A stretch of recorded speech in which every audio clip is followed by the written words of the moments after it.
Tengan todos muy buenas tardes. Hoy lunes 13 de octubre del 2025, siendo minutos pasadas las 3, daremos inicio a la conferencia magistral titulada Aspectos criminológicos del ejecutor en un homicidio por mandato, que estará a cargo del especialista Cristian Flores Calderón. Esta conferencia corresponde a la edición número 65 de los lunes universitarios, producto académico del programa Minjus en tu Universidad, a cargo del Centro de Estudios en Justicia y Derechos Humanos. En cuanto al expositor, Cristian Flores es sociólogo por la Universidad Nacional Mayor de San Marcos, egresado de la maestría en Ciencia Política con mención en Gerencia Pública por la Universidad Antonio Ruiz de Montoya, con estudios complementarios en Gestión Pública, Diseño de Políticas Públicas y Gestión y Negociación de Conflictos Sociales. Actualmente es analista 3 de investigación en la Dirección General de Asuntos Criminológicos, encargado de la elaboración de investigaciones y estudios diagnósticos sobre fenómenos criminales en el Perú, además de participación como ponente en distintos eventos de difusión de investigaciones y de fortalecimiento de capacidades a operadores del sistema de justicia y público en general. La conferencia tendrá una duración de 60 minutos más 30 de absolución de preguntas. Es necesario para la certificación permanecer al menos el 90% del tiempo de la duración de esta ponencia. Sin más, damos el uso de la palabra al doctor Cristian Flores. Bienvenido, doctor. Muy buenas tardes. ¿Sí se me llega a escuchar bien? Sí, el audio está correcto. Ya. A ver, voy a tratar de compartir la pantalla. Mm,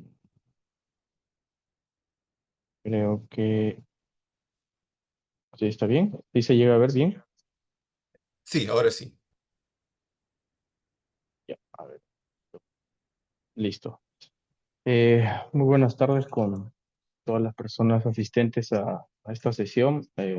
Muy agradecido por la invitación de parte del Centro de Estudios hacia la Dirección General de Asuntos Criminológicos y de manera específica, particular, es el Observatorio Nacional de Política Criminal Indaga, que como ustedes pueden ver ahí forma parte pues de la Dirección General de Asuntos Criminológicos, que es una de las direcciones generales del Viceministerio de Justicia, ¿no? Tenemos entre las diversas funciones, la Dirección General asume también la responsabilidad de conducir el Observatorio Daga, que es el espacio dentro del sector justicia que se encarga de elaborar información, ¿no?, criminológica o científica útil a la comprensión de los fenómenos criminales y a su vez para fortalecer el diseño, el monitoreo, perdón, el diseño, la implementación, monitoreo de todo tipo de intervenciones en política pública, normas, ¿no?, que buscan combatir, prevenir la criminalidad. En ese sentido, ya el observatorio indaga desde el año 2016, año en el que fue creado, pues ha desarrollado un conjunto de actividades, no solamente de generación de evidencia, sino también de difusión sobre distintos tópicos vinculados a la política criminal y a los fenómenos criminales, no solamente en nuestro país, sino también con una perspectiva que dialoga con la realidad latinoamericana y mundial. Entonces, para nosotros como Observatorio Indaga es sumamente importante contar con estos espacios que nos permiten, en cierta medida, pues difundir un poco de lo que hacemos, pero también trasladar la evidencia que se ha venido generando hasta la fecha, ¿no?, hacia un público académico, universitario, que pueda utilizar esta información para fortalecer su comprensión de los fenómenos criminales, pero para también contribuir al planteamiento, al desarrollo de alternativas de solución a un problema público que justamente por esa característica termina afectando e impactando sobre toda la sociedad en su conjunto, más aún en un contexto como el que atraviesa el país actualmente, ¿no? La temática de hoy planteada por el Centro de Estudios, en realidad resulta bastante pertinente, considerando pues el escenario, el día a día, un poco las amenazas y los riesgos a los que se ve expuesto la sociedad, la población en su totalidad, a consecuencia del desarrollo y despliegue de uno de los fenómenos, probablemente el fenómeno de violencia criminal por excelencia, por decirlo de alguna manera, ¿no?, que es el de los homicidios. Y dentro de los homicidios, el homicidio por mandato como se ha definido en la actividad de hoy, pues merece una aproximación específica. Entonces, un primer punto para acotar en esta presentación es el de tener presente que esta se trata de una presentación que busca complementar la mirada que seguramente ya tienen buena parte de los asistentes de esta actividad, es la mirada, digamos, normativa o desde el derecho. Por mi formación, la formación, digamos, o las características del observatorio, que es una mirada, que posee una mirada multidisciplinaria. Esta presentación se ha diseñado como una presentación que dialoga desde las ciencias sociales, desde la teoría criminológica y la sociología del crimen, ¿no? Tal como señala ahí la presentación. Entonces, un poco para ir avanzando, esta presentación pues tiene, se ha planteado en estos 6 momentos, que vamos a tratar de repasarlos todos, con la pausa suficiente como para que se aborde los contenidos de la manera más adecuada posible y también quede, eh, digamos, lo más claro para todos. Sí es importante acotar que al interior de las disciplinas que se encargan o que sean durante mucho tiempo ya vienen estudiando los fenómenos criminales, la respuesta del Estado sobre los fenómenos criminales, los homicidios tienen un abordaje muy, muy específico, ¿no? Y es un horizonte de conocimiento que aún está por explorarse, ¿no? No hay conocimientos totalmente develados, no existen piedras filosofales sobre los mismos, sino que están en constante cambio, su propia dinámica en el Perú, como en América Latina y en todo el mundo, siempre nos trasladan hacia un momento de desafío, ¿no? Entonces, cada cosa que se va a señalar aquí es un avance con una perspectiva siempre de ir mejorando, ¿no? Se trata digamos, conocimientos que van avanzando en la medida en que la información disponible, el avance de las tecnologías y el conocimiento contrastado, pues también eh, va hacia adelante en la misma medida o trata de alcanzar. Un primer momento de la presentación busca responder a qué nos dice la teoría. Una parte bastante introductoria, que es lo que nos dicen las principales teorías sobre el homicidio por mandato. Una segunda etapa es si existe un perfil del ejecutor. ¿Es posible hablar? No, eh, es una quimera, no existe. ¿Qué es lo que ya ha venido acumulando la ciencia criminológica y sociológica al respecto? Una tercera pregunta que creo que podría resultar bastante útil para la sesión es ¿cuál es la estructura detrás del homicidio por mandato? ¿Qué hay detrás del hecho en sí, ¿no? ¿Cuáles son sus aspectos característicos más representativos y de cierta medida le brindan soporte, ¿no? Un cuarto momento tendría que ver con cómo ha respondido la administración de justicia también, ¿no? ¿Qué dimensiones se ha trazado desde lo penal, desde la victimología, entre otros, ¿no? Los estudios desde la perspectiva de las víctimas, que revelan las investigaciones en el Perú tratando de acotarnos a lo que se ha hecho en nuestro país y particularmente sobre lo que ha elaborado el Observatorio Indaga en la materia.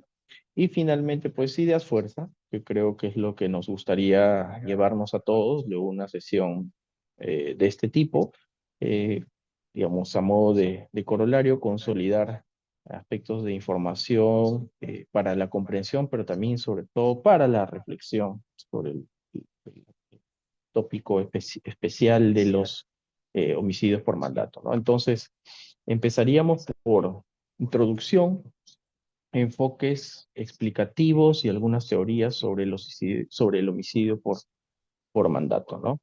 Eh, sí es importante eh, bueno, seguramente ya buena parte de los asistentes a la sesión eh, lo saben, dada su formación, estudiantes de derecho o profesionales del derecho.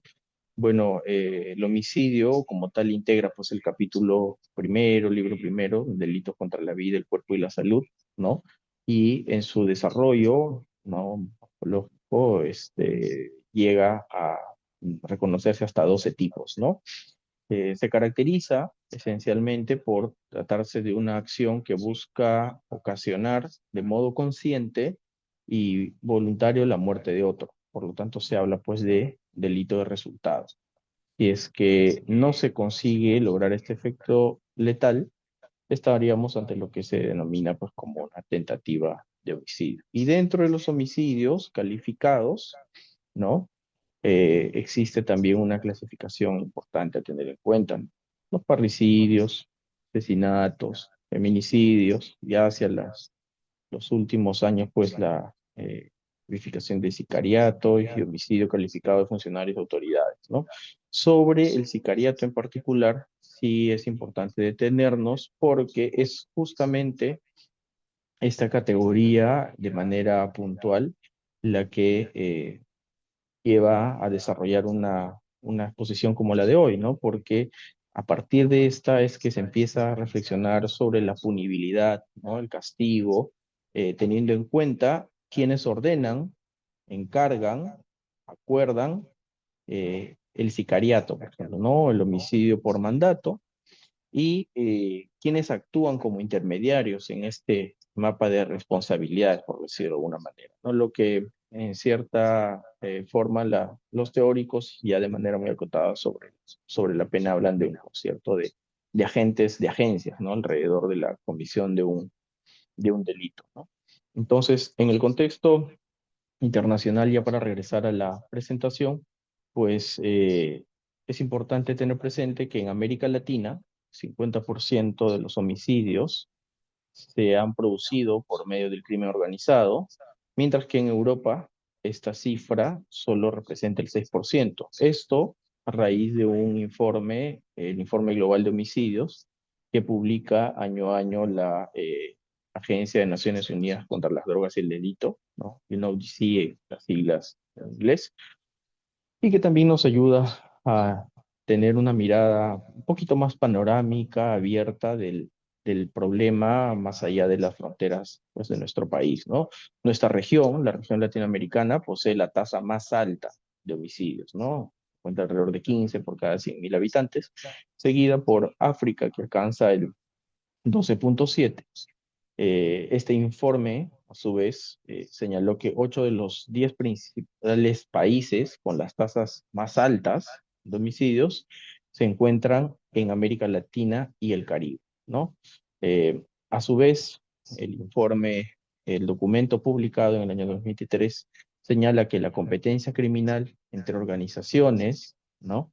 Delictivas, sumada al fácil acceso a armas, han venido contribuyendo de sobremanera a que este problema pues se exacerbe y ponga en riesgo y socave la propia relación entre ciudadanía y Estado eh, en diversos territorios de la región latinoamericana y del Caribe, ¿no? Aquí ustedes pueden apreciar hay un pequeño mapa que un poco pinta en tonalidades, las tonalidades más oscuras donde las cifras de homicidios pues son mucho más álgidas y por lo tanto representan una mayor preocupación para sus sociedades en su conjunto, no solo para sus gobernantes o para científicos sociales o criminológicos, ¿no? Entonces, teniendo eso en cuenta, cuando ya hablamos de manera particular sobre el homicidio por mandato, un poco la teoría y la normatividad vigente señala o especifica eh, tres categorías específicas, ¿no? Por la redundancia, por un lado, el autor mediato, el instigador y por último el autor directo e inmediato, ¿no? El autor mediato, según refiere el Código Penal de nuestro país, está o se refiere a quien controla el hecho delictivo a través de otra persona, ¿no? Ejecutando materialmente la acción de quitar la vida, ¿no? Pero por medio del ejercicio de dominio que tiene sobre la voluntad de otra persona, ¿no? En el caso del instigador, sería como una suerte de una figura intermedia, quien conduce o convence a otra persona para cometer este delito sin intervenir, sin que ellos supongan una intervención directa en la ejecución, ¿no?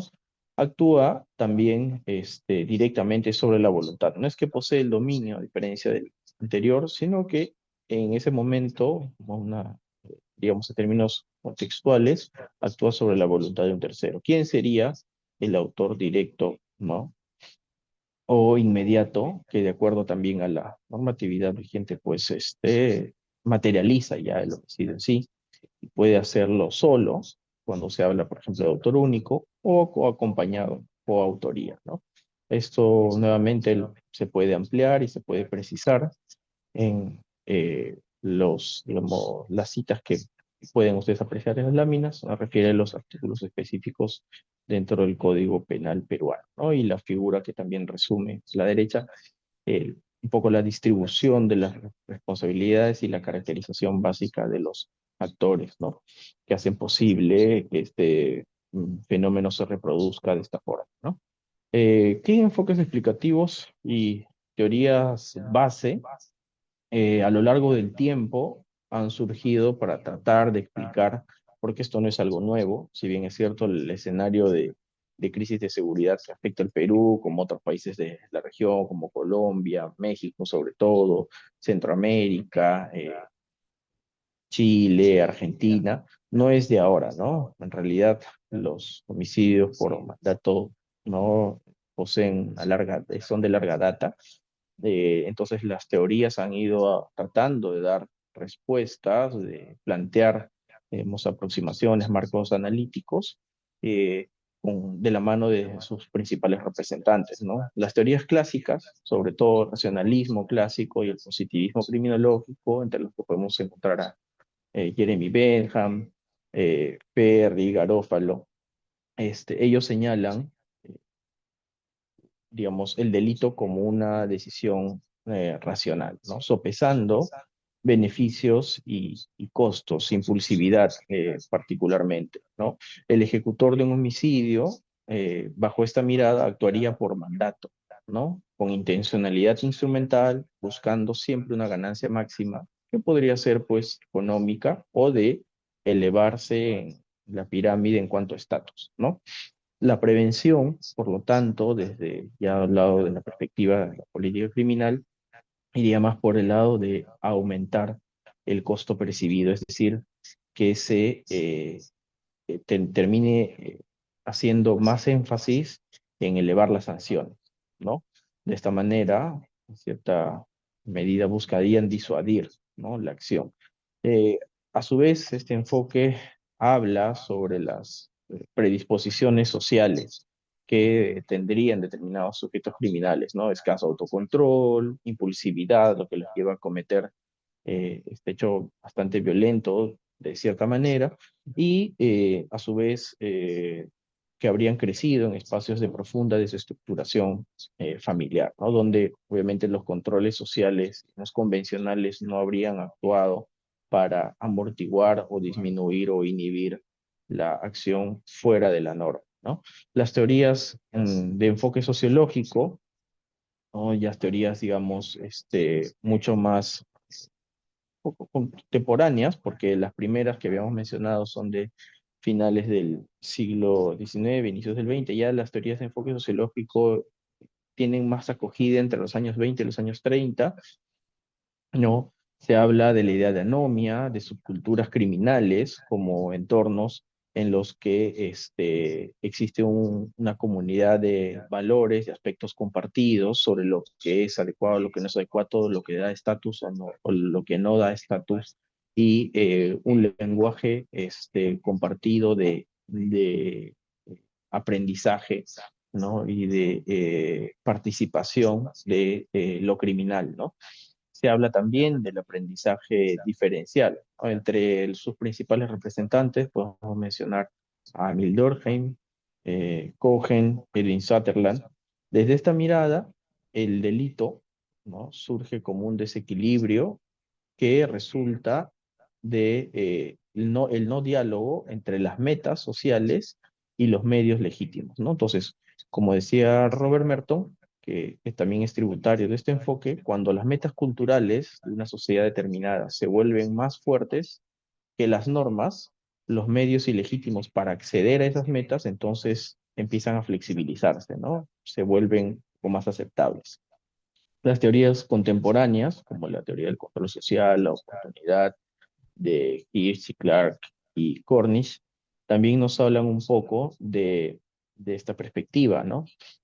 De las instituciones sociales como inhibidoras de la conducta criminal, ¿no? El crimen entonces se abre paso cuando hay oportunidades favorables a la vez de un bajo riesgo, ¿no? Cuando instituciones desde el primer nivel, como la familia o el barrio, no cumplen con, con con su labor de contención, de formación, ¿no? Y no establecen una suerte de cotas morales a la par de las fallas que también existen en en las instituciones formativas y productivas, en el ámbito de la escuela y el ámbito del trabajo, pues entonces el crimen se suele abrir paso, ¿no? Ya que existe un balance, entre comillas, favorable hacia y oportunidades hacia la comisión de este tipo de actividades, ¿no? Entonces eso pesa las oportunidades y el riesgo. Y por último, desde la teoría, digamos, de la criminología crítica y estructural, eh, enfatizan mucho en la idea de desigualdad y de dominación, ¿no? Destacan Queenie, Walton y Young, ¿no? Para quien, los teóricos de esta perspectiva, los fenómenos como el homicidio surgen de desigualdades estructurales, ¿no? Es la desigualdad, ¿no? El gran factor explicativo, la falta de acceso a oportunidades en un grupo respecto de quienes sí tienen acceso a determinadas oportunidades, bienes y servicios, lo que redibuja relaciones de poder por medio de las cuales se reproducen organizaciones criminales y a su vez acciones criminales como los homicidios por matar. Entonces, en ese contexto es que en que emergen la instrumentalización del ejecutor, el delincuente y la víctima.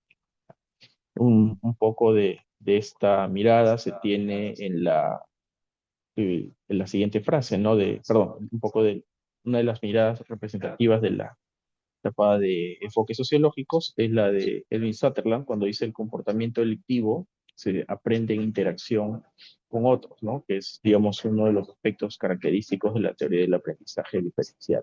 Esta idea resulta de uno de los trabajos, digamos, fundacionales de esa perspectiva de enfoque sociológico, Principles of Criminology de 1947, ¿no? No olvidar que se trata de un momento en el que Occidente pasa por una etapa de recomposición, ¿no? De reconstrucción social, luego de la etapa de la segunda, de los periodos de la Gran Guerra de 1939-1945, en la que buena parte de los países pues están pasando por recuperarse económicamente, por reactivar instituciones, por volver a hacer que los servicios y los bienes esenciales sean accesibles hacia su población, ¿no? Hacia el grueso de su población.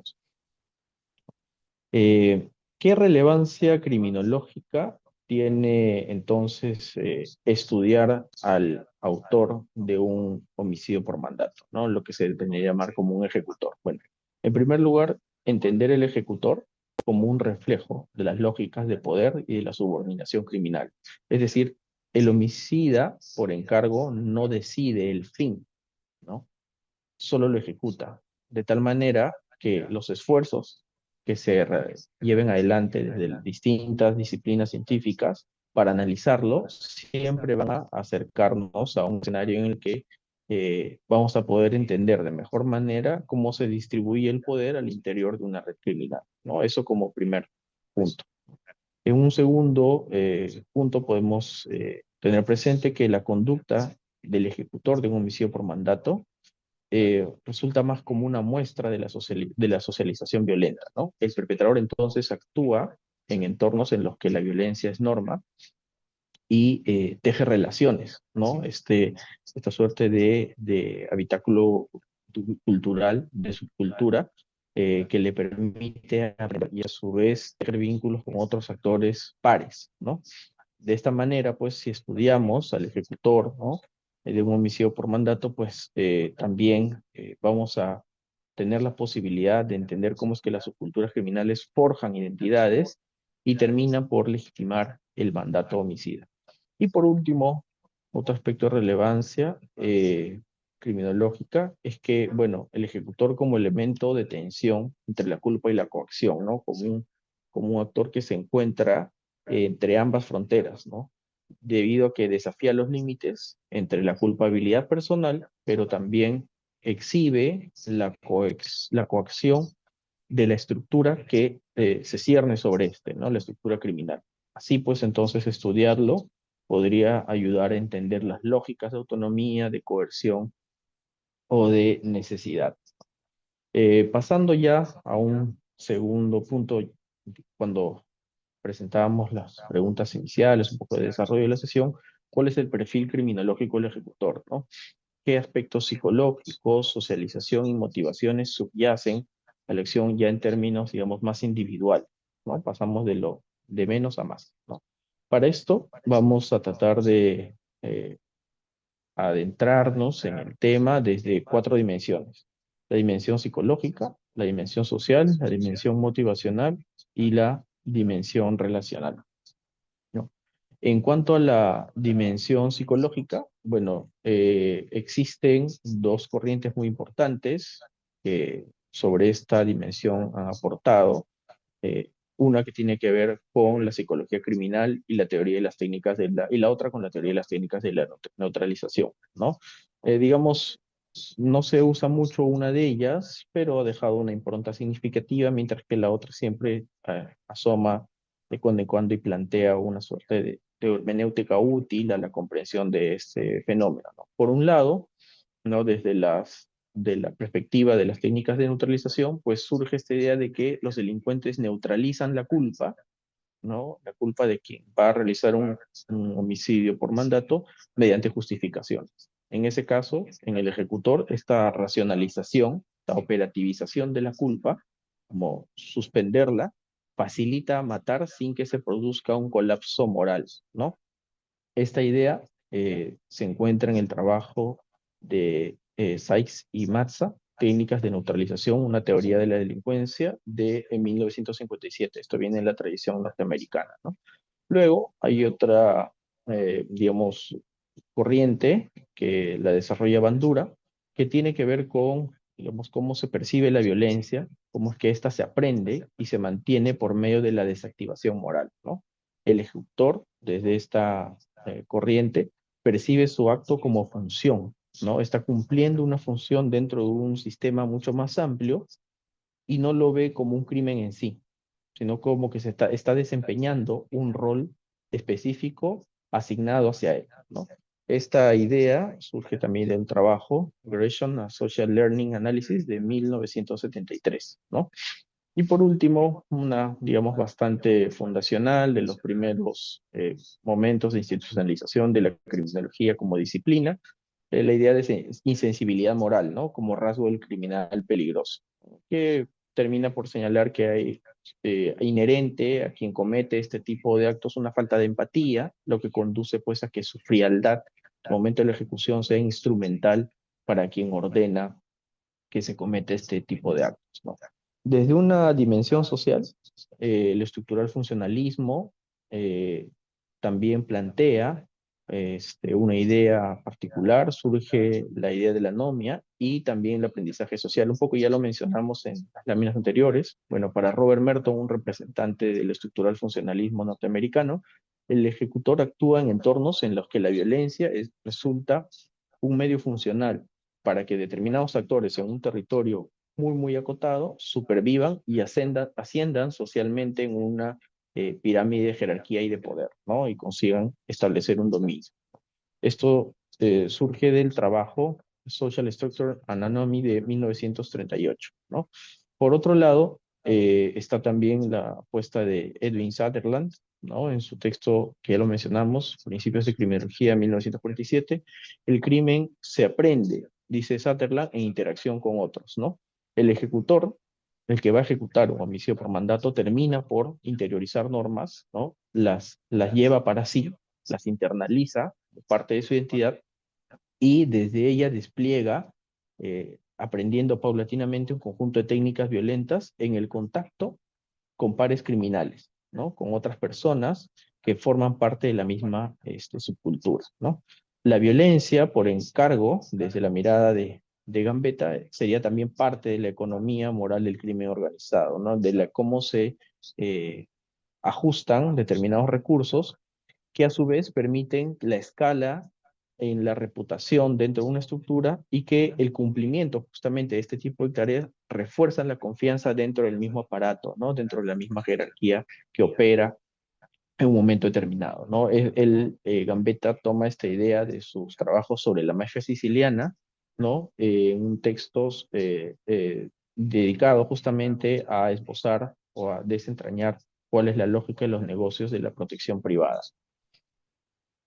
Tenemos en la dimensión motivacional, destacan los enfoques de la elección racional y la criminología económica, ¿no? Dicen Clark y Cornish, ¿no? De un trabajo de 1985, el ejecutor racionaliza su participación como trabajo, ¿no? O medio económico legítimo en un contexto que no posee alternativas, ¿no? Juega un poco con la lógica de la gran estructura que termina por constreñir o casi casi encauzar la acción en un margen muy corto, ¿no? Esto del trabajo de Reason and Criminal Rational Choice Perspective on Offending de 1985, como ya lo mencionamos. La falta de vínculos sociales, por su parte, según Hirschi, dice, la falta de vínculos sociales sólidos debilita el autocontrol moral. Entonces, como no existen vínculos sociales sólidos, quien va a llevar adelante una ejecución por mandato termina por estar desvinculado de instituciones que favorecen lo prosocial, que favorecen la construcción de un tejido social sano, ¿no? Esto también en un trabajo de 1969. Y por último, en la dimensión motivacional destaca la idea de profesor de la Escuela de Chicago, Gary Becker, que señala que desde la economía del crimen, el homicidio por mandato al cometerse puede analizarse como una transacción, como un intercambio instrumental, donde el riesgo es parte del costo para conseguir el objetivo y ascender socialmente dentro de una teoría, dentro de una estructura jerárquica específica. A su vez, ya para finalizar la última dimensión, la dimensión relacional, habla sobre o gira alrededor de las ideas de la teoría del dominio del hecho y la criminología organizacional. En la autoría mediata, ¿no? El ejecutor carece de dominio del hecho, es decir, es instrumento de otro y está condicionado por la obediencia o por la coacción, ¿no? Esto es una idea clave del teórico alemán Klaus Roxin en su trabajo Estructura Social y Anomia de 1938 también, que dialoga mucho con las lógicas estructurales funcionalistas, ¿no? Por su parte, Donald Creasy señala la obediencia dentro de estructuras jerárquicas reduce la autonomía moral, ¿no? Como la obediencia se mueve en estructuras bastante rígidas, jerárquicas, que establecen un orden de arriba hacia abajo, los individuos terminan por cumplir órdenes desviadas como parte, al ser parte de esa estructura organizacional y al desempeñar un rol puntual, ¿no? Y por último, desde los aportes de la, digamos, la teoría también sociológica, se encuentra Hannah Arendt en su texto Ayman en Jerusalén, un estudio sobre la banalidad del mal, quien señala la noción de banalidad del mal para comprender por qué sujetos que cometen atrocidades terminan por movilizarse o llevarlas adelante, ya sea por rutina o lealtad, no necesariamente por una maldad intrínseca, ¿no? Un poco eso es lo último de la teoría, pues, que crece en el ámbito de la Escuela de Frankfurt, ¿no? Entonces, con base en esas dimensiones, uno puede llegar a sintetizar que pensar el ejecutor de un homicidio por mandato es pensar en un ejecutor que no actúa solo, ¿no? Que es siempre la expresión visible de una decisión, de una estructura de decisiones que termina siendo invisible, ¿no? Un poco esa gráfica del títere y las cuerdas del titiritero, que puede ayudarnos a comprender un poco cómo es que funciona y cómo es que las teorías han tratado de explicarlo, ¿no?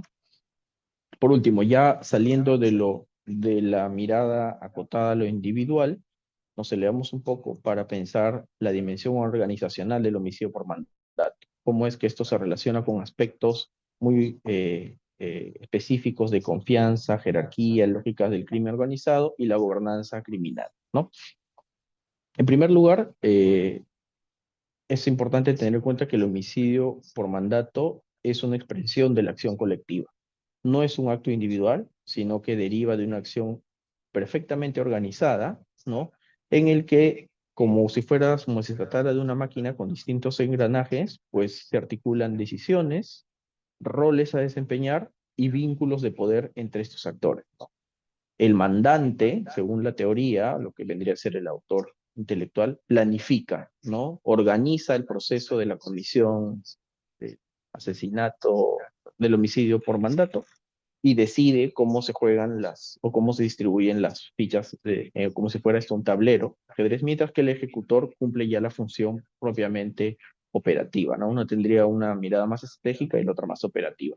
La orden de matar, por tanto, respondería a intereses de una organización, ¿no? Es algo mucho más amplio, no pasa por una persona y su capacidad autorreflexiva. Entonces, de por medio están fluyendo relaciones de control, relaciones de reputación, de castigo y también de disuasión, ¿no? Para evitar que se salgan de los esquemas, ¿no? Quienes participan de esta dinámica. Y a su vez, tener presente que el homicidio responde a lógicas de acción colectiva nos ayuda a comprender cómo es que al ejecutor, eh, comprender al ejecutor termina por trasladarnos al análisis de lo que la estructura produce y controla. Y un poco de esto se resume en el esquema que pueden ver ahí. Ahí existe una gradación de actores, autor intelectual, intermediario, coordinador y un ejecutor, ¿no? Que en la lógica, pues, de la normatividad vigente, pues se puede hablar de un instigador y del autor material, ¿no? Entonces, mientras que la jerarquía va de arriba hacia abajo, de abajo hacia arriba se responde con obediencia y lealtad, ¿no? ¿Cuáles son los fundamentos teóricos organizacionales que responden? Y ya también lo hemos mencionado. Hay un fundamento de racionalidad instrumental que lo deja claro Becker, ¿no? Que el crimen se decide según costos y beneficios dentro de una lógica económica, ¿no? Entonces el homicidio por mandato resulta del proceso de una inversión calculada en la economía del crimen. No es algo que surge de manera espontánea, ¿no? Que emerge porque sí, sino que es una acción orientada a fines, ¿no? Con motivaciones orientadas a fines.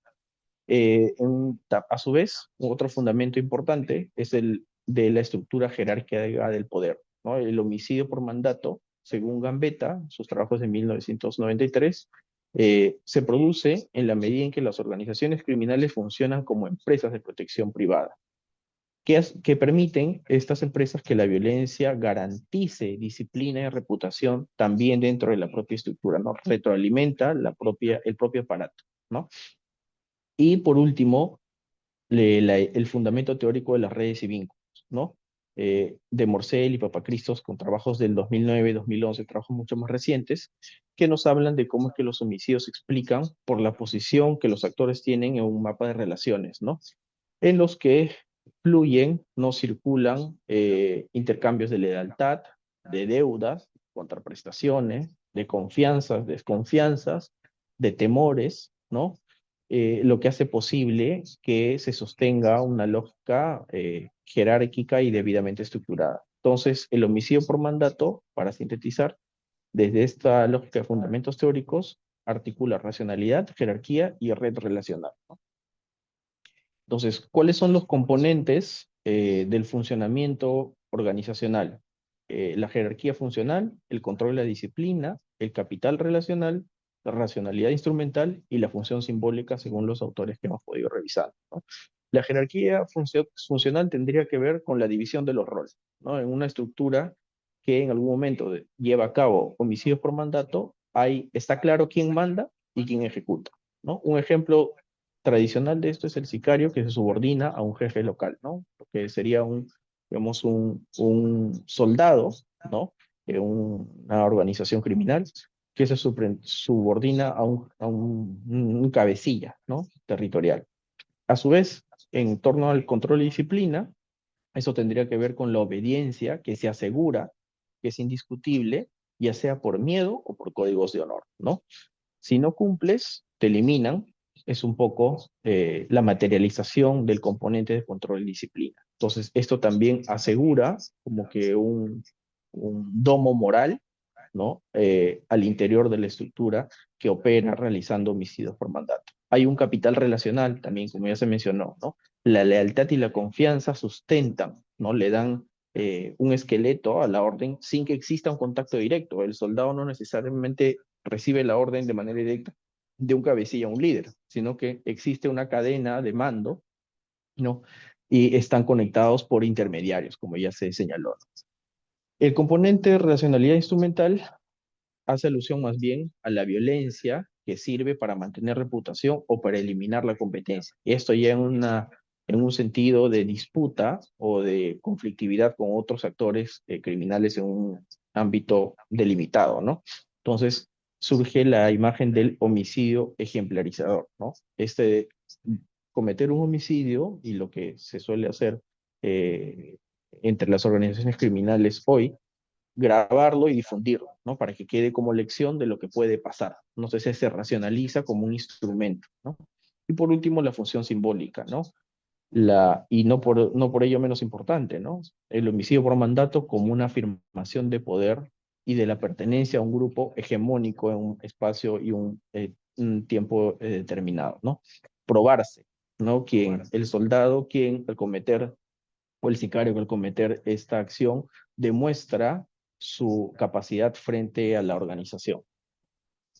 Un poco para discutir o para pensar alrededor de este caso, que nos ayuda a problematizar lo que venimos conversando, el caso Ponchis, ¿no? ¿Quién era el Ponchis? Era un niño de 14 años que desde los 11 años de edad en México, en el estado de Morelos, ya desarrollaba homicidios, cometía asesinatos para la estructura del cártel de los hermanos Beltrán Leiva, ¿no?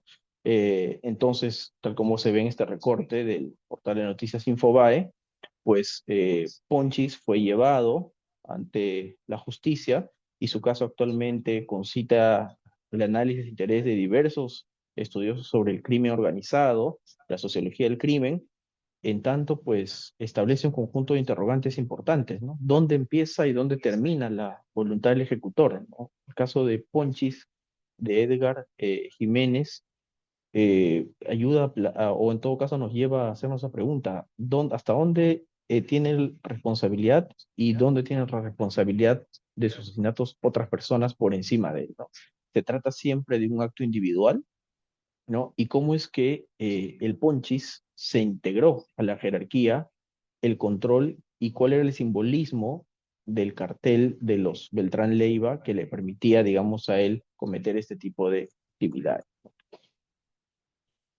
Por último, bueno, perdón, en la siguiente etapa ya de la conversación de hoy, también abordar un poco de la dimensión penal, ¿no? Cuáles son las responsabilidades, los efectos sobre la víctima y qué hay en cuanto a prevención sobre el homicidio por mandato. Primero, el homicidio por mandato, ¿cómo es que dialoga respecto al derecho penal, ¿no? El mandante, según la teoría en términos generales, que sería el autor, ella todo no controla el hecho, tiene el dominio de la organización y sobre él recae la máxima reprochabilidad considerando el poder que tiene, ¿no? Como autor intelectual. El ejecutor realiza por su parte la acción, pero sin duda actúa bajo coacción, ¿no? O subordinación estructural. No es que él tenga una posición de dominio y por su posición de dominio hace lo que hace. Lo que más bien hace lo que hace en la medida en que ocupa un lugar inferior en el esquema, ¿no? La responsabilidad penal entonces termina distinguiendo o distribuyendo, digamos, la culpabilidad y las sanciones en función de la autoría mediata, quien ordena, quien controla, el ejecutor, quien realiza el acto, y el instigador, quien determina o impulsa al otro, ¿no? En esa medida, pues el derecho ha tratado en diversas partes del mundo equilibrar justamente, dada la característica problemática, la culpabilidad individual y la determinación externa. Y un poco de esto se ve pues en el esquema, ¿no? Existe una lógica bastante estructurada y estratificada de las responsabilidades, las culpas y los roles, ¿no? El autor intelectual en la, digamos, cúspide del esquema, un punto intermedio, ¿no? El coordinador, instigador, valga la redundancia, el intermediario, y en la base, el ejecutor, ¿no? Responsable ya de la etapa material de la acción en sí. Cuando hablamos del autor mediato, también es importante detenernos a pensar sobre el dominio de la organización y el control del hecho, ¿no? La doctrina de Roxin, de este teórico alemán, nos habla sobre el autor mediato como actor que controla el delito a través de una estructura jerárquica, ¿no? Ya se ha demostrado, y un poco lo hemos conversado en las láminas anteriores, es la cabeza del aparato y es quien organiza y distribuye los recursos y establece los fines de la acción, ¿no?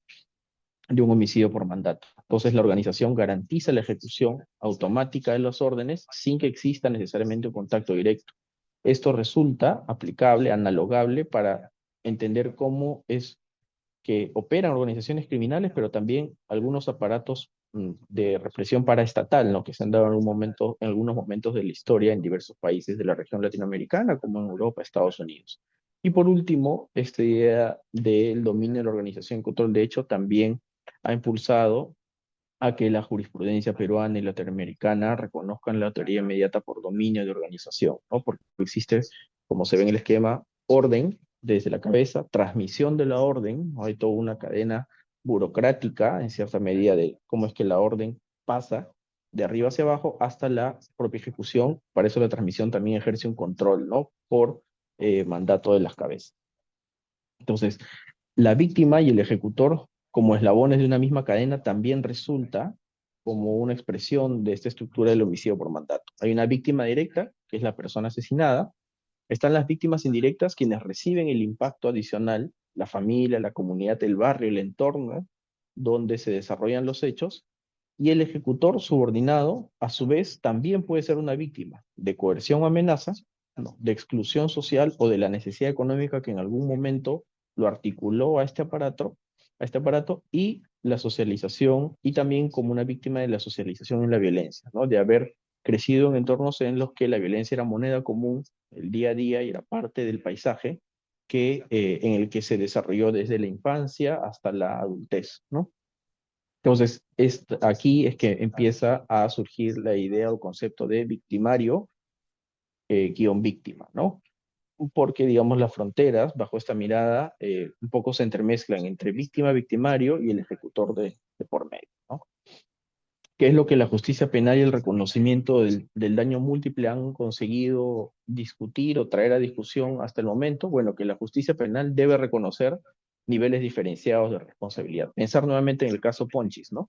En México, el cartel de los Beltrán Leiva. Existe pues un enfoque victimológico que, considerando que existen también diferentes niveles de responsabilidad, es importante reparar, no solo castigar, ¿no? No solo aplicar una sanción, sino reparar a las víctimas en su conjunto. Pensando también desde la perspectiva restaurativa que impulsa la ONU desde 1985, que hace énfasis en reconocer el daño físico y emocional de todas las víctimas, la inclusión de las víctimas indirectas como la comunidad, la familia, y la reintegración del ejecutor cuando éste ha sido instrumentalizado por un aparato mayor. Para esto resulta clave comprender la cadena completa del daño y la obediencia, ¿no? ¿Qué aspectos a tallar de manera sintética entran en el esquema? La responsabilidad penal, la reintegración social y la reparación del daño. Quisiéramos también referirnos, para quizás toda esta discusión teórica que puede ser un poco densa, pensarla en la lógica nacional, traer a colación este documento, El fenómeno del sicariato en el Perú, estado situacional y experiencias del adolescente en conflicto con la ley penal sancionada por sicariato, que es un documento que realizamos el Observatorio Indaga, de una investigación de tipo cualitativa, que se construyó desde la aplicación de entrevistas a adolescentes que se encontraban en el año 2019 cumpliendo medida socioeducativa por sicariato, ¿no? Y que se encontraban en los centros juveniles, ¿no? Estas entrevistas se aplicaron a adolescentes que provenían de los siguientes territorios, ¿no? Se entrevistaron a 6 adolescentes, ¿no? De Casa Grande, Trujillo, en la región de La Libertad, de Cajamarca, de Callao Cercado y la Perla Baja en la región Callao, y de Ancash, Chimbote en la región Ancash, ¿no? Entonces, eh, a partir de las entrevistas realizadas a adolescentes que provenían de estos territorios, pero que se encontraban cumpliendo medida de internamiento en el centro juvenil de Maranguita y en el anexo de Ancón, es que pudimos construir este documento. ¿Qué es lo que hallamos a grandes rasgos? Digamos, es que encontramos un patrón en el proceso de socialización, ¿no? Muchos de estos chicos padecían de algunos problemas, ¿no? Eh, Crecieron en entornos de violencia familiar, experimentaron la deserción escolar, sufrieron la separación de sus padres, se desarrollaron, crecieron en hábitos de familias extensas, en convivencia en entornos muy pequeñitos, la privacidad pues resultaba un lujo inalcanzable y por lo tanto también los predispuso a determinados escenarios de conflictividad, relaciones afectivas de mucho choque, ¿no? De mucha pelea, y a su vez crecieron en entornos violentos, en barrios en los que el riesgo pues criminógeno y el acto desviado fuera de la norma, digamos, era también un poco repetitivo y constante y observable, ¿no? Todos estos factores estuvieron presentes desde de las primeras etapas de socialización, desde la infancia hasta la adolescencia, ¿no? Cuando conversamos con estos muchachos encontramos que había un paquete, una batería de motivaciones o aspiraciones personales que ellos interiorizaron y que jugaron un rol trascendental para que tomaran la decisión de cometer acciones de sicariato, ¿no? En primer lugar, el deseo de ser reconocidos por sus pares en el entorno más próximo del barrio, ¿no? Esta idea de acumular estatus y prestigio con base en acciones agresivas, ¿no? El desarrollo de acciones violentas, que ya lo hemos visto, que también confirman la teoría, ¿no? La necesidad de obtener grandes cantidades de dinero, pero de manera muy rápida. Esto, pensar en el mérito acumulativo y de escala y progresivo, les resultaba muy tedioso, ¿no? Muchos de ellos. Entonces, la gran ambición era el dinero, pero muy rápido, y mucho más rápido que otros, ¿no? Que incluso que personas de mayor edad. A su vez, las expectativas por sentir y ejercer poder o control sobre otras personas, esta lógica de dominio, de sentir que la vida de otros depende de ti, ¿no? Y tú puedes influir sobre ellos de manera directa. Y por último, acceder de manera muy, muy, muy temprana a objetos o bienes lujosos, ¿no? Que dan prestigio en el ámbito local. Tener la moto de moda con los accesorios más llamativos, tener el auto sensación del barrio, ¿no? O que todos quieren subirse, el que te vean trasladarte con ese vehículo, eran todos estos en paquete las motivaciones o aspiraciones que los impulsaron, ¿o no? O que contribuyeron a que desarrollen conjunto de actividades criminales, incluyendo ya en la parte final, pues, porque hay una lógica de proceso, eh, el desarrollo de acciones de sicariato, ¿no? Y esto un poco se ve en el siguiente esquema, ¿no? Los casos que llegamos a revisar nos permitieron construir un esquema de trayectoria de la conducta infractora. ¿Qué quiere decir esto? Que conforme realizamos las entrevistas, pudimos reconstruir un mapa, una línea de crecimiento, y encontramos que desde muy pequeñitos, lo que se llama la socialización primaria en la familia, ¿no? En el ámbito del hogar, pues se hizo de cerca a familiares y amigos que guardaban relación con actividades delictivas, ¿no? Crecieron con algún primo o algún tío, algún allegado que ya había pasado por la experiencia de quebrantar la norma, ¿no? A la par, mientras iban creciendo, ya llegando a la niñez, ¿no? Ya la niñez, a partir de los 2 años de edad, forman parte de pequeñas actividades de arrebatos, pequeños robos y de algunas prácticas de microcomercialización de drogas, ¿no? Esto mientras se desarrollaban espacios de alto riesgo criminógeno y empezaban a interiorizar el lenguaje del barrio y de la comunidad de riesgo, ¿no? Exponiéndose constantemente también a episodios de violencia intrafamiliar, ¿no?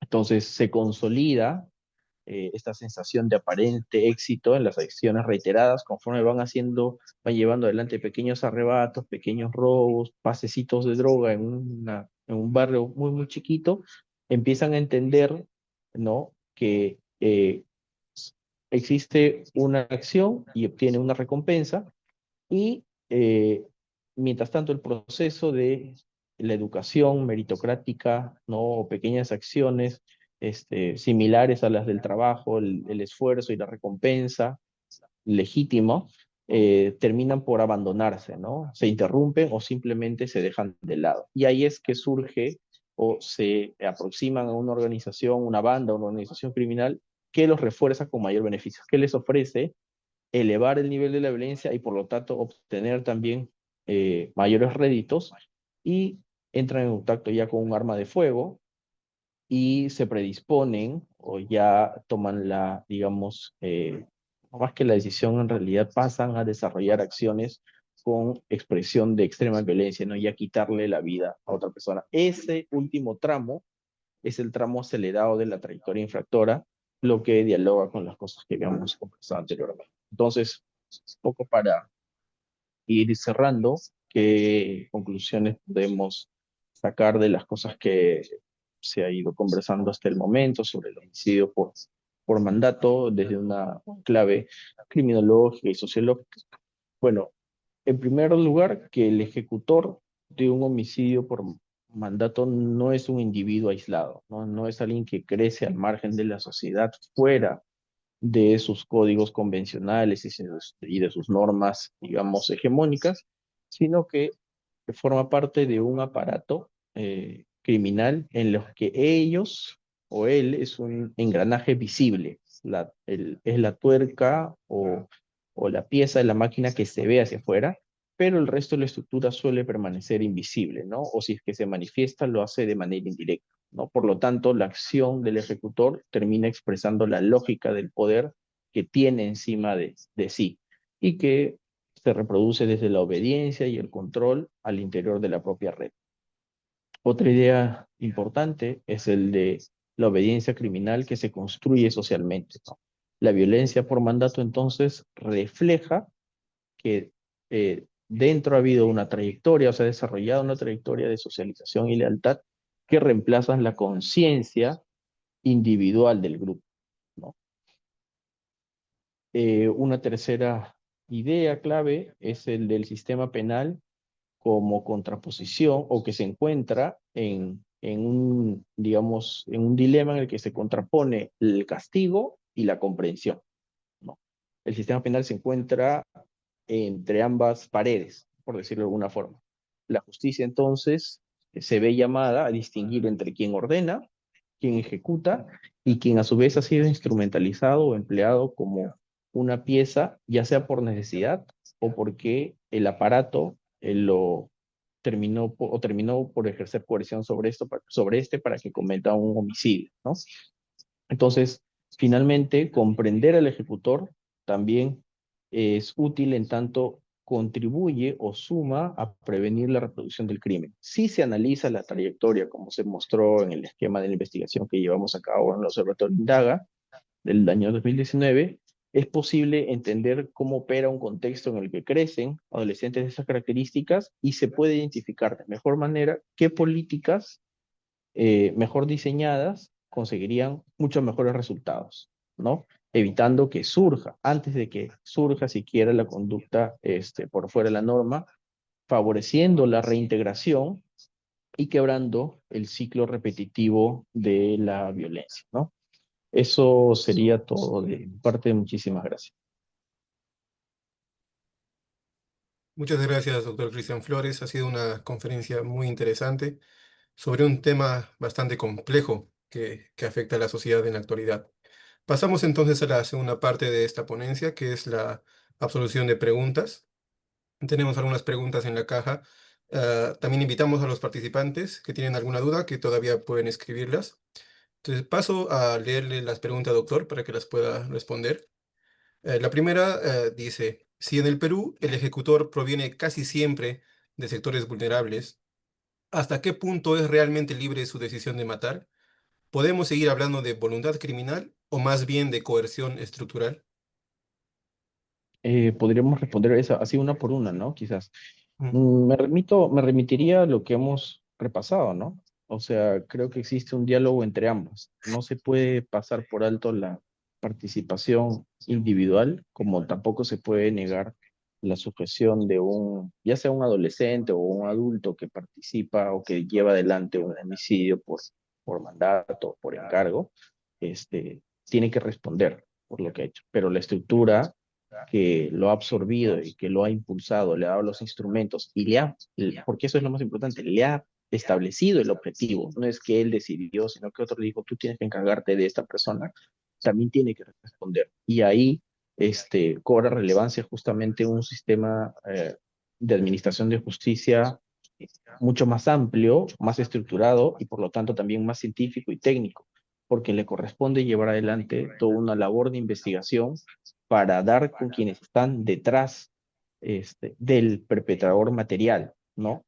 O sea, como en la fotografía aquí en la lámina, ¿no? En la escena del crimen hay una víctima, el trabajo de la policía no acaba con encontrar al responsable de quien ejecutó el disparo. Si es que esa persona lo hizo por encargo, porque alguien lo mandó pagándole, poniéndole en su mano, facilitándole un arma de fuego, municiones, ¿no? Incluso el transporte, llevarlo de un punto A a un punto B, sacarlo rápido en una motocicleta, en un vehículo, un automóvil, qué sé yo, todas estas personas que participan facilitando, instigando u ordenando de manera directa tienen que también ser visibilizadas. Entonces, para responder, pues sin duda la responsabilidad tendría que abrirse, ¿no? Como un abanico, ir desde un punto, desde lo individual y trasladarse progresivamente hacia el esquema o aparato en su conjunto. Perfecto, doctor, gracias. Tenemos acá una pregunta de carácter bastante general, que de hecho pide por su opinión. Ah, Doctor, buenas tardes. ¿Un criminal nace o se hace? esa es el dilema, este, o la pregunta, digamos, clásica de las ciencias que desde que existe más que la modernidad en sí, desde que la sociedad emerge, porque esto existe de las primeras sociedades, si es que los que salen de la norma son responsabilidad de la propia sociedad, o es que ellos mismos asumieron en algún momento voy a romper la ley, ¿no? Es es muy complicado responder de manera sencilla y corta, ¿no? Porque dependiendo del contexto y del escenario, algunos van a decir, no, es más, el criminal es responsable porque él nadie le dijo que tire del gatillo, él sabía que eso está penal, sabía que está prohibido, pero hay quienes van a decir, sí, pero están las oportunidades, la falta de recursos, la flexibilidad o la inoperancia de un sistema de justicia con fallas, con graves errores, entonces creo que más que trasladarnos a optar por alguna de las alternativas es pensar cuáles son las condiciones en las que una actividad como el homicidio por encargo se reproduce y cuando encontramos condiciones uno 2 3 A, B, C, D, E, quiénes son responsables de que esas condiciones surjan, ¿no? Las condiciones, qué sé yo, la cámara de video de la intersección de las calles tal, no funcionó justo en el momento en el que se produjo. Bueno, ¿quién es responsable del mantenimiento de esa cámara, de que esté conectada a una red,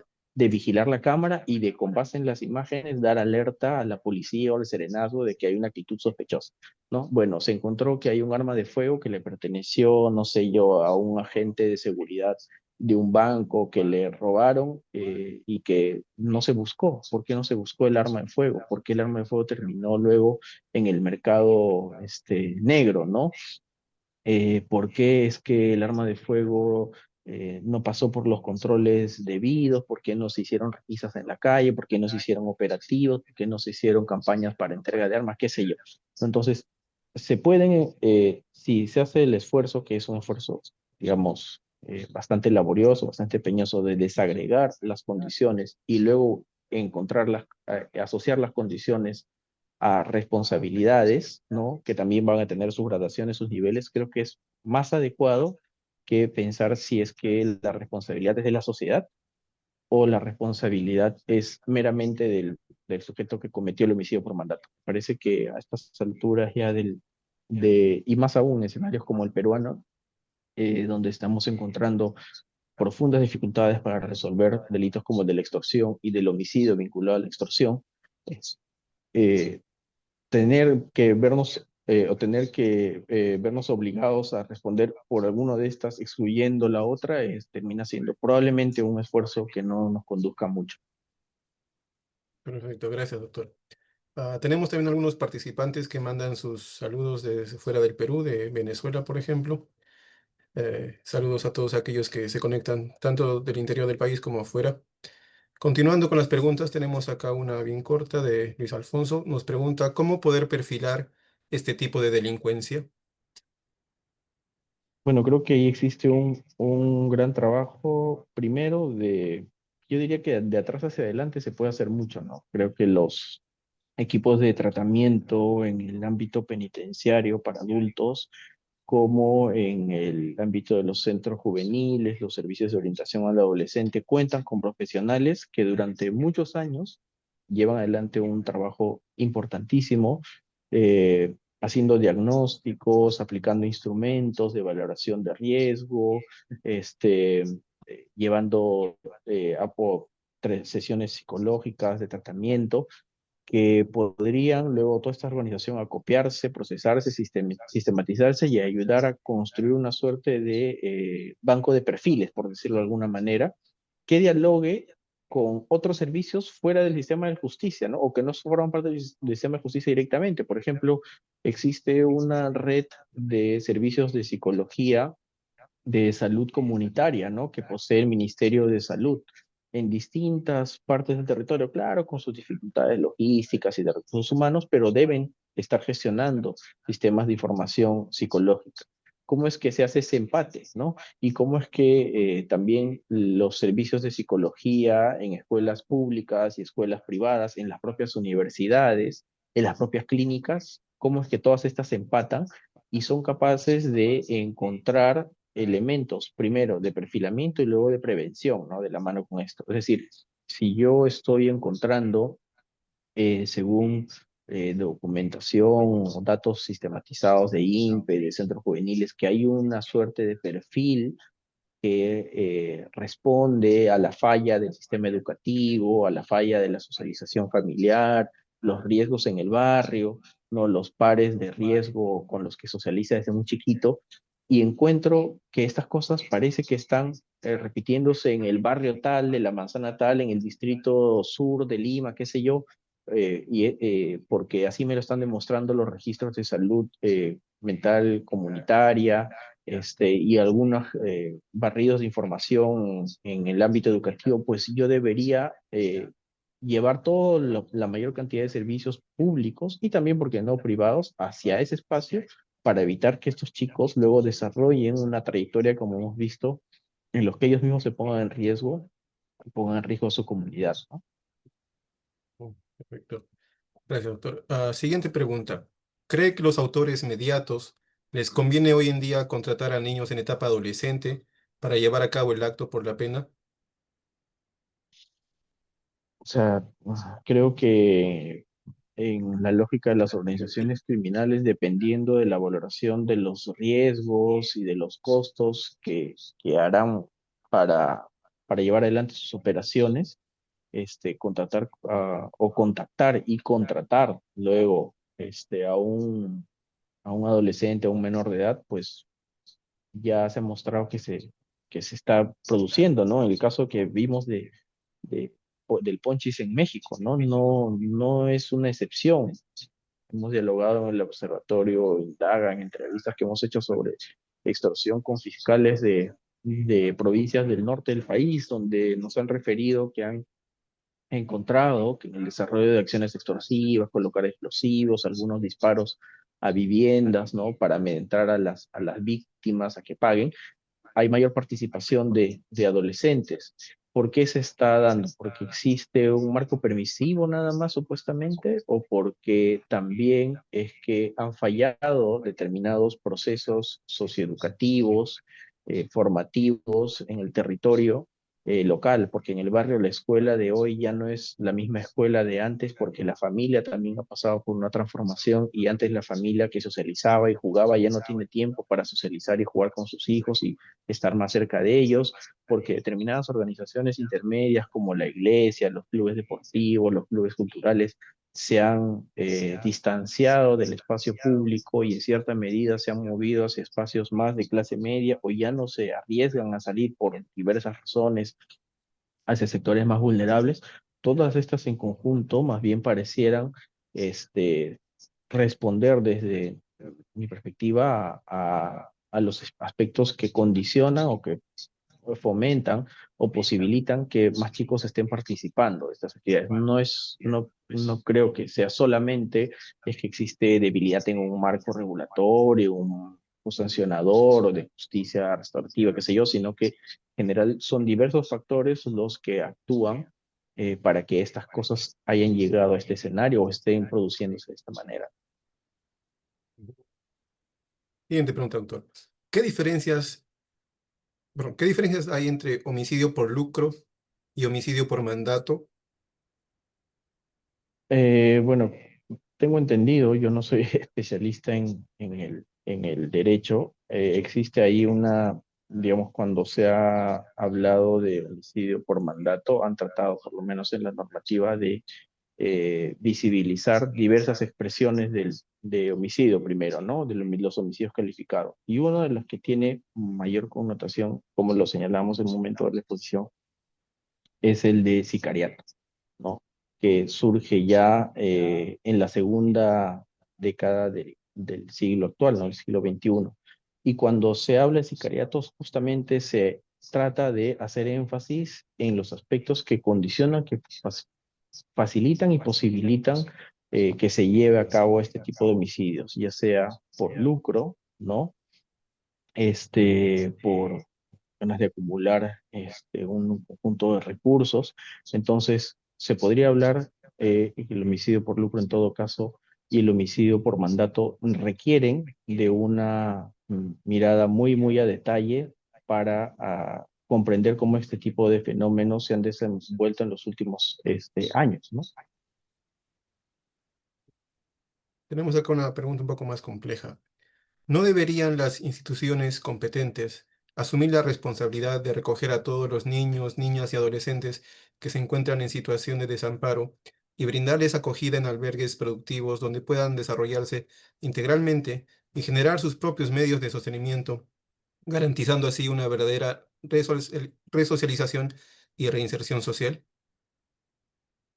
Ah, existe un rol importante en las instituciones de acogida que hoy tienen, digamos, si se refieren a las instituciones que dependen específicamente de los programas o servicios del Estado, las instituciones de acogida que hoy tienen, digamos, o están bajo la rectoría del Ministerio de la Mujer y Poblaciones Vulnerables, siempre van a encontrar esa dificultad, ¿no?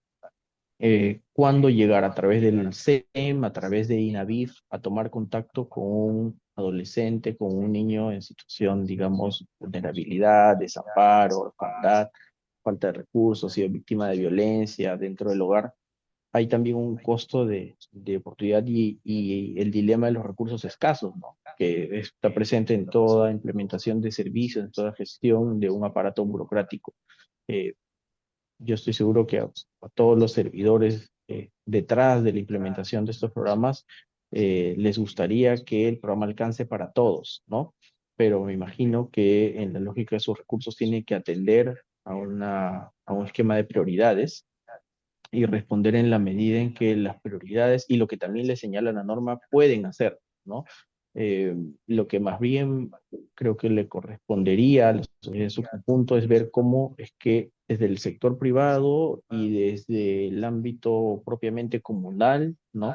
Gestionado por la propia sociedad civil, se pueden generar alternativas para integrar a estos chicos y sacarlos de los espacios de riesgo que los pueden llevar a desarrollar una trayectoria criminal, ¿no? O delictiva. Entonces, más que establecer o trasladar toda la carga a los servicios públicos, creo que el desafío estaría por ver cómo es que el sector privado con sus recursos y la sociedad civil con su capacidad de conocer el territorio mejor que nadie puede complementar aquello que el sector público, ni en el mejor de los escenarios, ni en el escenario pleno, puede llegar a cubrir bajo realidades y contextos como los que poseen los países latinoamericanos. Siguiente, doctor.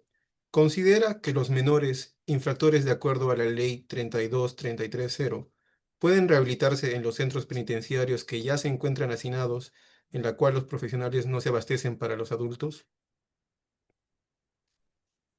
Eso es una pregunta que sigue marcando o sigue estableciendo muchos desafíos en el sistema de justicia en el Perú, ¿no?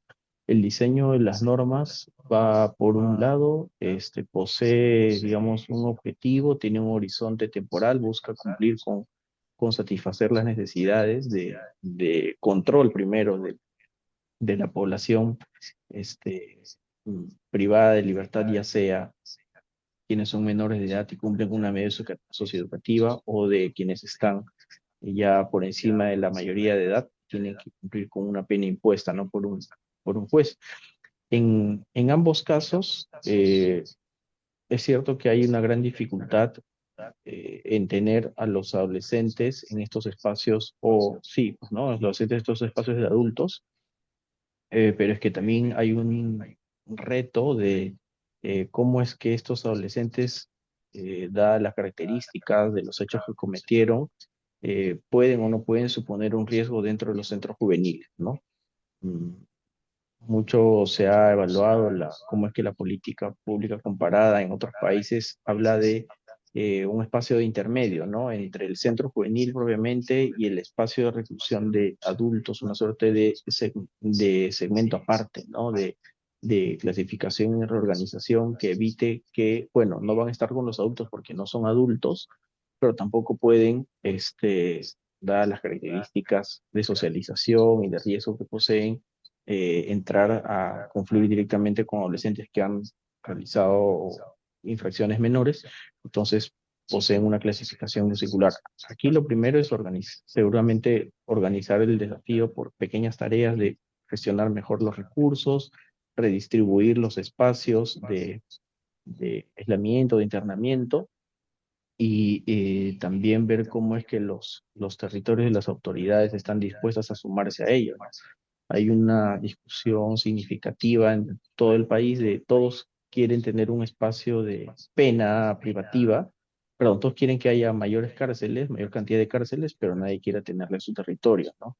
Entonces también esto nos invita, y yo diría casi que nos obliga a que haya una mayor predisposición para asumir las responsabilidades que supone tener a los adolescentes de mayor riesgo en espacios más adecuados para ellos y para la sociedad. Tenemos acá una pregunta. ¿Qué propuestas legislativas son necesarias implementarse a su criterio?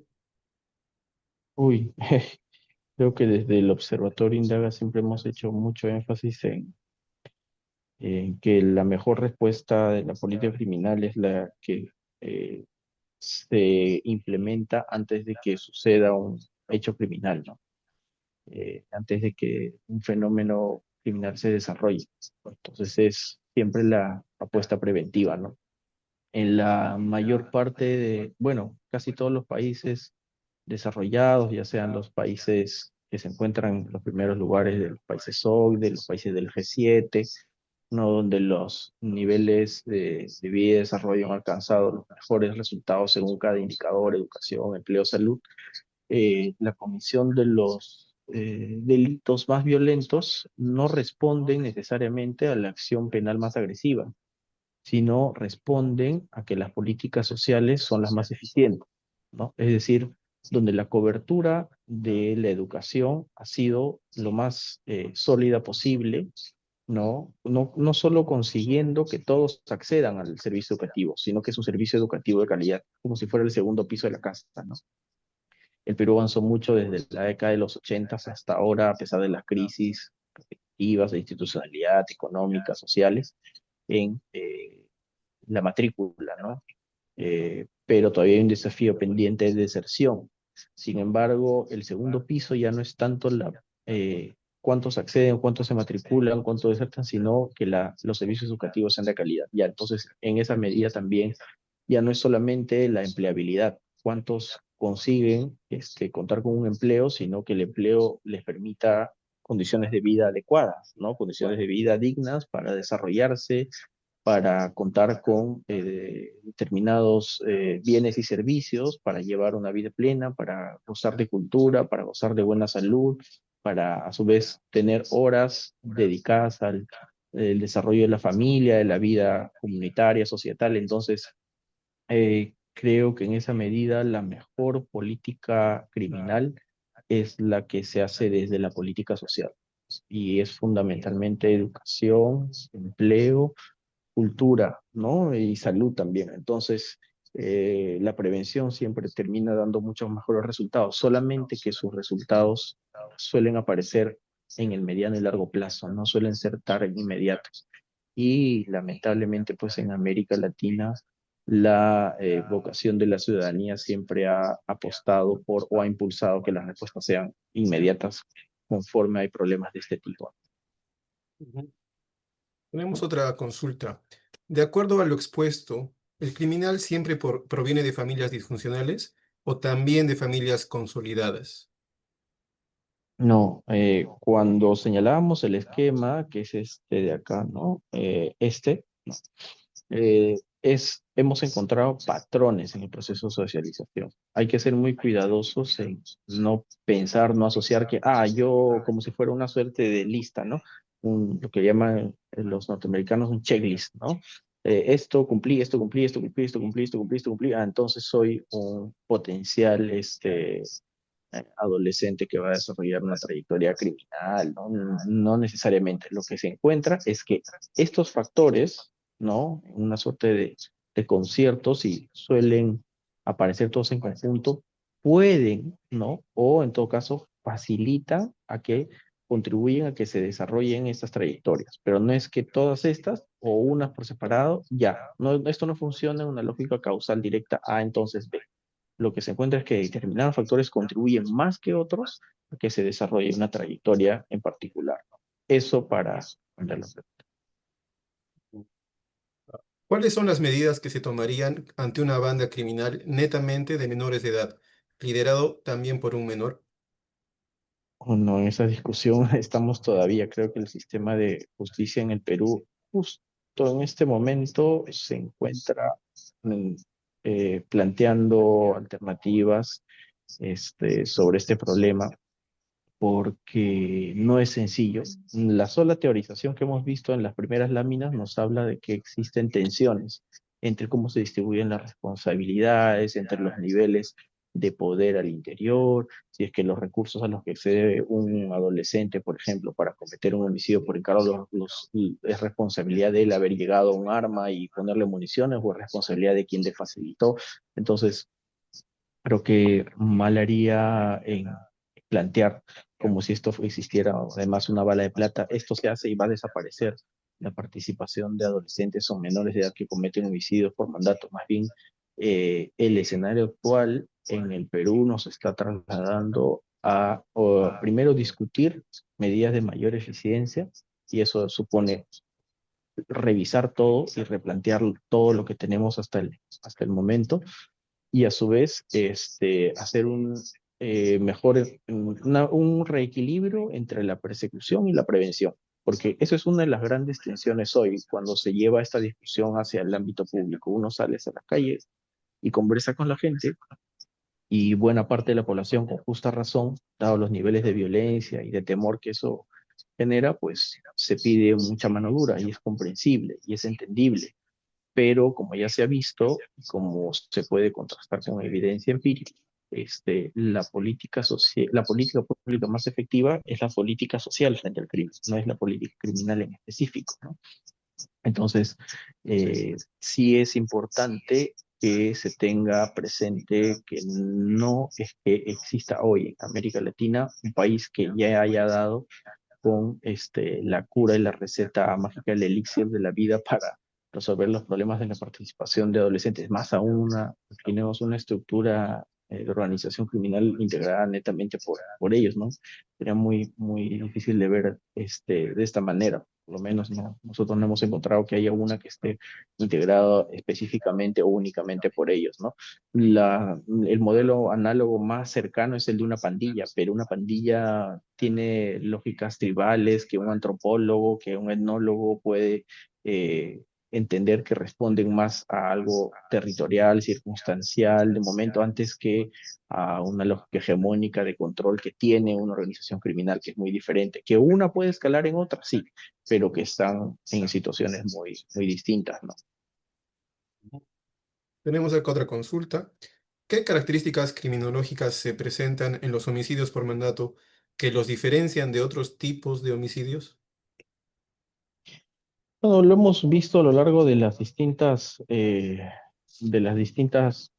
láminas, ¿no? Pero creo que en términos organizacionales, o sea, para hablar de lo micro y luego de lo macro, en lo macro las que se ven acá, ¿no?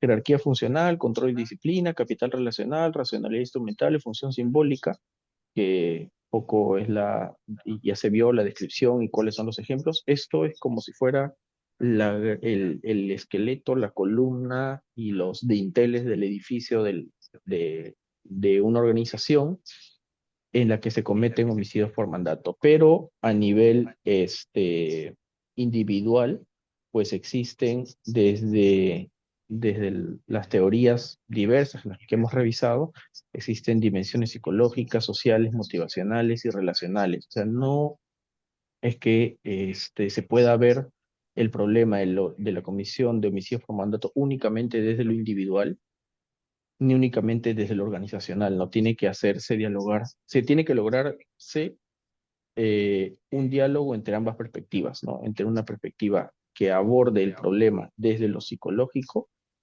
pero también desde lo psicológico social, y otra que aborde desde la mirada, digamos, estructural de la organización. ¿Qué características? Las que hemos mencionado, ¿no? Esto de la neutralización, percibir el acto como función, no como crimen, esta lógica de administración de la empatía, la supervivencia y el ascenso, es un poco de lo que ya habíamos revisado anteriormente, ¿no? Ujú.